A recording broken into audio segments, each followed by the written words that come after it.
Good morning or good afternoon, everyone. My name is Tien Rahayu Tulili, and I'm from Polytechnic Negeri Samarinda.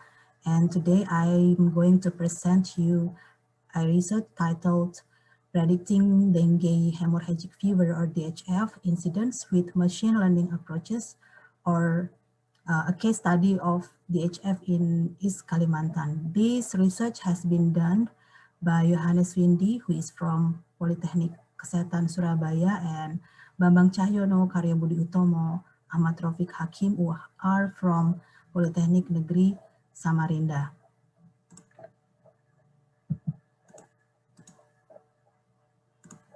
So the research background are first, the dengue hemorrhagic fever cases is still the main issue in Indonesia.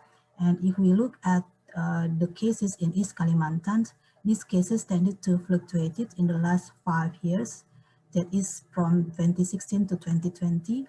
And even though the government has employed some programs called 3M plus actions and Jumanti program, it seemed that this program does not effectively enough to tackle the problems. And also there is lateness of the government actions because they still relied on the surveillance data. And as far as we know that in the health department, particularly in East Kalimantan, they haven't used any special additional tool yet to help them to tackle the problems. And also, in most previous studies, utilized only on statistical approaches or socioeconomic data only or climate data only. So in our research, we have two statements of the problem. First are what are the factors leveraging the forecast modeling performance, and second is what is the most accurate machine learning algorithm utilized to predict the DHF cases. From this statement, we have our objectives.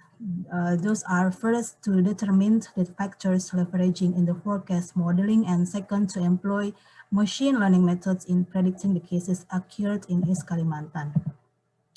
And our scope and limitation first is that in our study, we only predict monthly DHF cases in 3 cities. Those are Samarinda, Balikpapan, and Berau, from 2018 to 2019. And in our training, we use data from 27 to 2017, and the testing, we use data from 2018 to 2019. And we also employed person correlation metrics to see the correlation between variables, and we will not discuss the technical detail of each algorithms utilized in the modeling basis. So our sources of data taken from the local department of Ministry of Health Republic Indonesia, and we took the DHF occurrences and incidence rates, and the sources and the data from Indonesia Central Bureau of Statistics in East Kalimantan, or BPS. We took the climate factors such as rainfall, atmospheric pressure, the duration of the sun, humidity, wind velocity, minimum temperature, maximum temperatures, and we use the annual report published in BPS website, as well as the demographic data, including population density, number of inhabitants, incidence rate of cases. So in our Twitter selections, we employed 4 scenarios. First, that all features are included in the modeling process. And the second one, we use climate factors and IRs. And then in scenario T, we use demographic factors and IR. And in scenario 4, we filtered the 11 parameters using person correlation. And we got 5 parameters or attributes that positively correlated to the DHF cases. Those are minimum temperature, atmospheric pressure, incidence rate, population density, and number of inhabitants.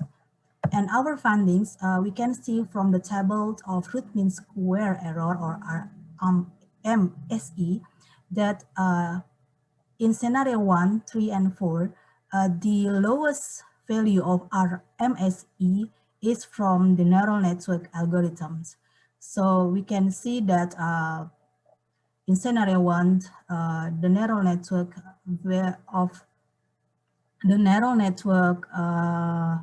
RMSE value is 8.261, in scenario 3, 9.965, and in scenario 4, 7.970.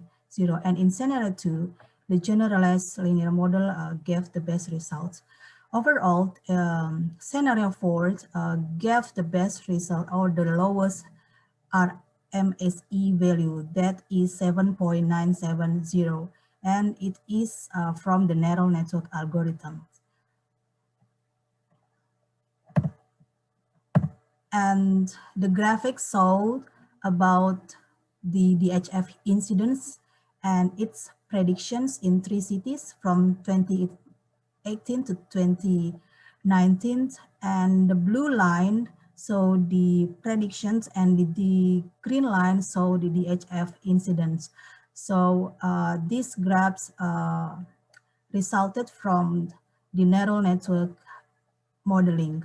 So we can see that in the x-axis show the information about the city, the year, and the month. So Sam, Bal, and Ber, it means Samarinda, Balikpapan, and Brau. And 18th means the year, and 1 means the month. So from the graphic, we can show that October, December, September is the peak of the HF incidents in 3 cities, in 3 cities, that is Samarinda, Balikpapan, and Brau, respectively. And in 2019, the peak of incidents is in February, January, and January in Samarinda, Balikpapan, and Brau, respectively. So to our conclusions, and future works. So there is some better factors which leverage the accurateness of the predictions results. Those are minimum temperature, atmospheric pressure, incidence rate, number of inhabitants, and population density. And the neural network method gave the lowest RMSE value, that is 7.970.